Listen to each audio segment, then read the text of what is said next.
Now, there was only one sin, to my memory, in the whole of the Bible that was compared and contrasted to another.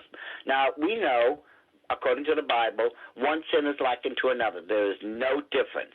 Yet, the Bible points out something very interesting. It says, "For rebellion is as the sin of witchcraft."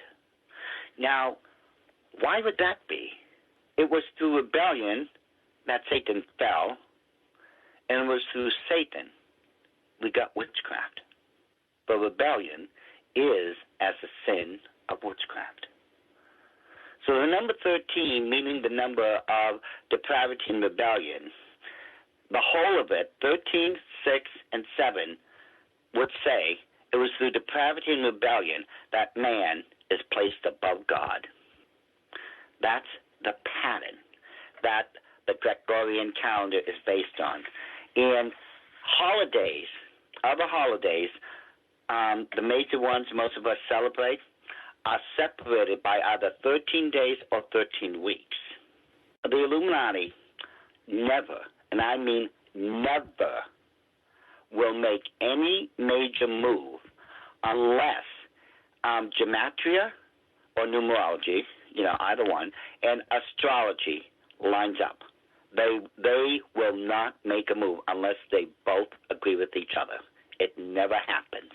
That's why when you see certain things happen on specific dates, ladies and gentlemen, look at any of those occult dates I give you, and you'll understand why. You'll begin to understand the way the Illuminati think and the way they move. Given that, Doc, and I know you don't have a crystal ball, but I'll tell you what, you've got the playbook of the Illuminati. Still remember the timelines, yes.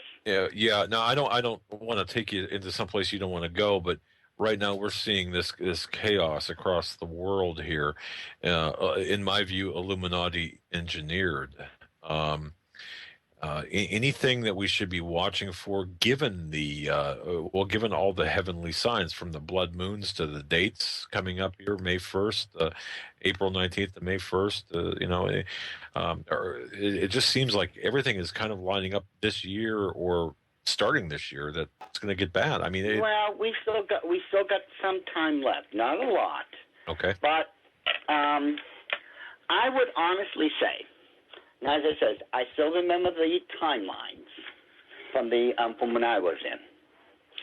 The next major thing, going by the timelines, and I believe I've mentioned this to you before, between the years 2014 through 2018, those timelines completely stated that they were going to cause a major financial disaster to happen to one of the nations on this world.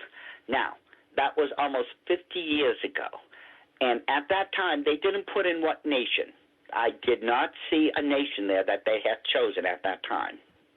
Nevertheless, some nation between now and 2018, there's going to be a financial disaster so horrific that it's going to cause other nations throughout the world, for the first time in history, to gather themselves together and sit down and seriously start discussions on creating a one world currency, so such a thing would never happen to any of them.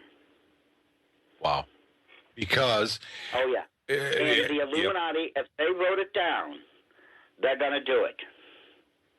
I mean, let's take a look at what's happened recently to Spain, to Greece, to France. It's beginning to happen to Great Britain. And if Obama gets his way, he'll destroy us financially through Obamacare. You see, ladies and gentlemen, Obamacare is another ploy. You're just not looking at this right. The national debt, as it stands right now, is a little bit more, is close to $17.5 trillion.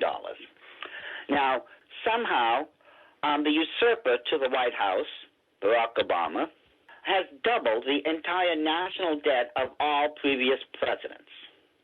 That's a feat worthy of any magician. And when you look at the cost of Obamacare compared to the gross national product, or how much money we bring in on any given year. It compared all that to the compound interest we must daily pay illegally to the Federal Reserve, an illegal body. We cannot sustain it. You see, by the time we reach somewhere around $21, $22 trillion, we are not going to be able to pay the compound interest on the debt daily. We just don't make that much. I mean, we make a huge amount, don't get me wrong. But when we compare the gross national product, how much we bring in on any given year, compared to how much interest we have to pay in that 1 year on $17.5 trillion, let alone how much Obamacare is also going to put us into debt, we can't sustain it. By the time we get to that $21, $22 trillion mark, unless something happens, we will no longer be able to stay afloat. Now, there are, and I hate to say this, ladies and gentlemen, because I'm not a partisan person. I am registered as an independent. I am not for Republican or Democrat. I vote in the person I think is best suited and best qualified to perform the job that I, as a voter, am assigning him to do. So, the problem is there are too many, and I've seen it. Again, ladies and gentlemen, I can document this stuff easily. Too many senators and congressmen up there who are Democrat, and it's Democrat this time, who are actually laughing, saying, when we throw these figures out, and one they say, ha, ha, ha, ha, we can actually sustain $28 trillion and not worry about it. I'm sorry, you people must have been taught mathematics through the Common Core, because the figures don't lie. Once we start entering $21, $22 trillion in debt, we will no longer be able to sustain it unless our gross national product goes up, and it better go up an awful lot before that time. Or we, as a fiscal nation, we're going to go bankrupt. We're going to head the way of post-World War II Germany. And Doc, it certainly sounds like we fit that nation, because once the U.S. dollar does tank or is murdered, more appropriately, the United States, I believe, will become a pariah of the world. I mean, I was told this by our intelligence insider that we refer to as by his initial W, that this will cause great angst against America, great anger against America. I'm going to show you and everyone else at the Prophecy Summit, something you've never seen before. And when I show you this something, you're going to understand why we're doomed. And I mean, when I say doomed, ladies and gentlemen, we are never, listen to me, we are never going to recover.